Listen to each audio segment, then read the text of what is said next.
Craving chicken? You might want to think twice after learning these shocking industry secrets that could ruin your appetite.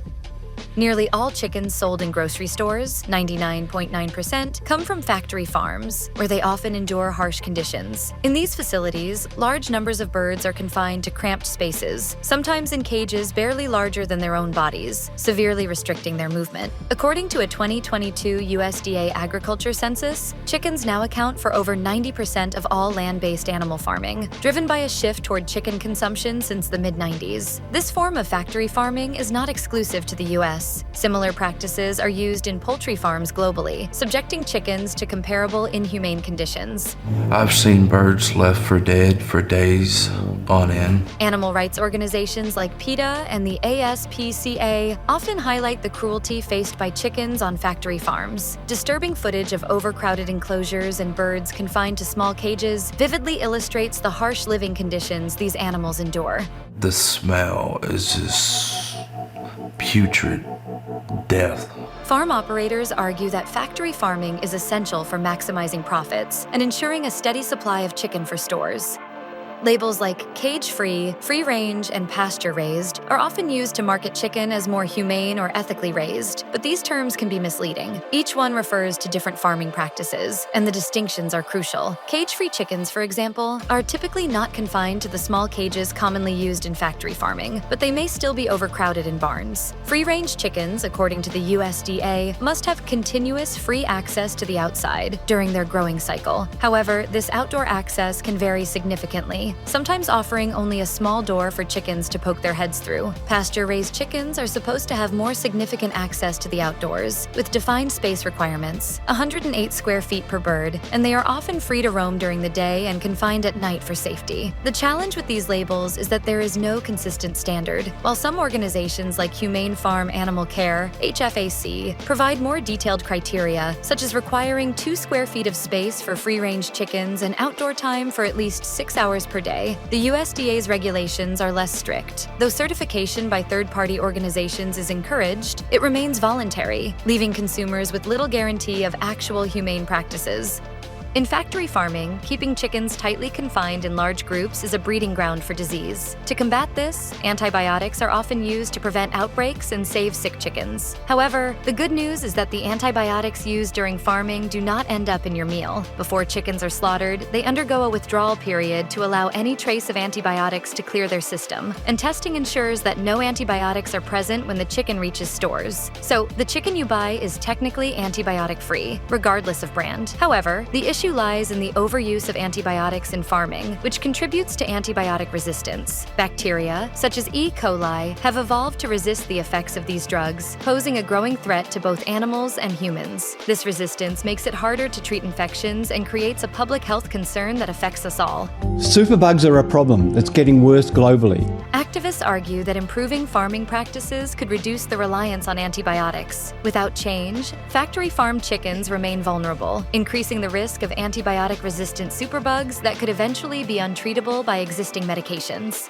When avian flu strikes a factory farm, it can quickly devastate an entire flock. The most effective way to contain the disease is by culling infected chickens, often by the millions. In 2022, CBS News reported that 24 million chickens were euthanized in just 2 months to control frequent outbreaks of the virus. It's really important to do the best you can to prevent that virus from moving into your flock. Farmers act quickly to euthanize infected chickens within 24 hours to stop the virus from spreading further and to alleviate the suffering of the affected birds. However, this drastic measure leads to substantial financial losses, putting the entire farming operation at risk. If the avian flu isn't contained early, it can infect other chickens on the farm and even spread to nearby flocks. As the virus mutates, there is growing concern about the potential for cross-species transmission, especially with the H5N1 strain. Experts are closely monitoring the situation, fearing it could evolve into a human pandemic. Immediate action is crucial to prevent widespread contamination and protect both animal and public health.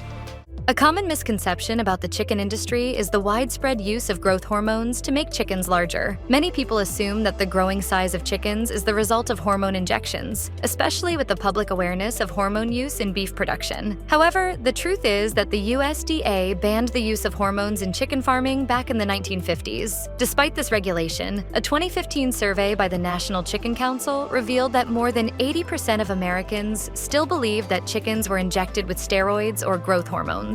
This confusion likely stems from the ongoing use of hormones in beef production, leading people to assume the same applies to chicken. In reality, chickens raised for food contain neither steroids nor hormones, and their larger size is the result of selective breeding and improved farming practices, not artificial growth enhancement.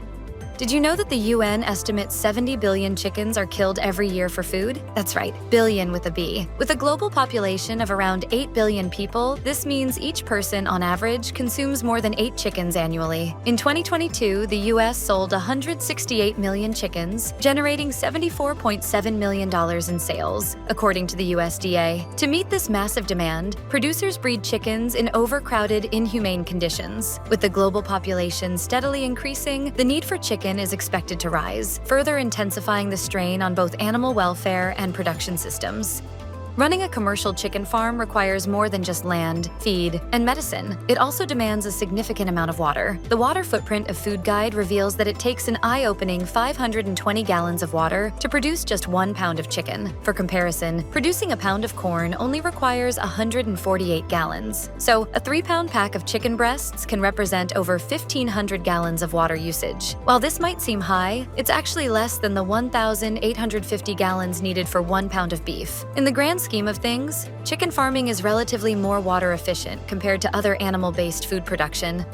In recent decades, chickens have been steadily increasing in size. The increase in chicken size over the past few decades is a result of selective breeding aimed at maximizing meat production. Research from the University of Alberta shows that chickens have grown by approximately 130% since the 1950s. This growth focuses on enhancing breast tissue, leading to more edible meat. However, this increased size often causes health problems for the chickens. A 2020 study by Global Animal Partnership revealed that the larger chickens face additional physical issues, including muscle damage, heart and lung strain, and skin conditions. These health concerns are made worse by the already poor living conditions in factory farms, often requiring medical intervention to maintain their health.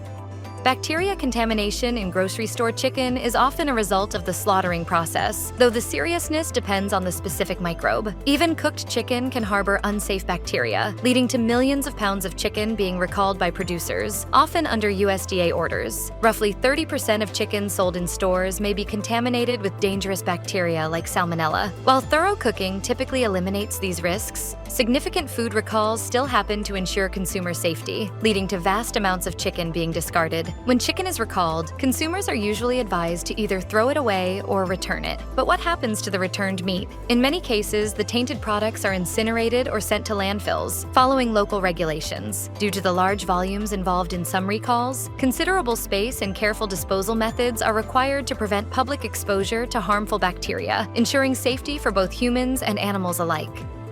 Ground chicken is often seen as a healthier alternative to ground beef due to its lower fat content and higher protein, but it comes with a hidden risk: a higher likelihood of salmonella contamination. In fact, a 2022 Consumer Reports study revealed that 30% of ground chicken samples tested positive for the bacteria. The grinding process exacerbates this problem, as any bacteria in one chicken can contaminate a large batch of ground meat. Additionally, antibiotic-resistant strains of salmonella may survive treatment, making them even harder to eliminate. Since bacteria are mixed throughout the meat, it's more challenging to kill them through cooking, increasing the risk of foodborne illness. While ground chicken might seem like a healthier choice, the potential for contamination complicates matters. The good news is that organic or antibiotic-free chicken tends to have lower levels of drug-resistant salmonella, making it a safer, albeit more expensive option for consumers concerned about health risks.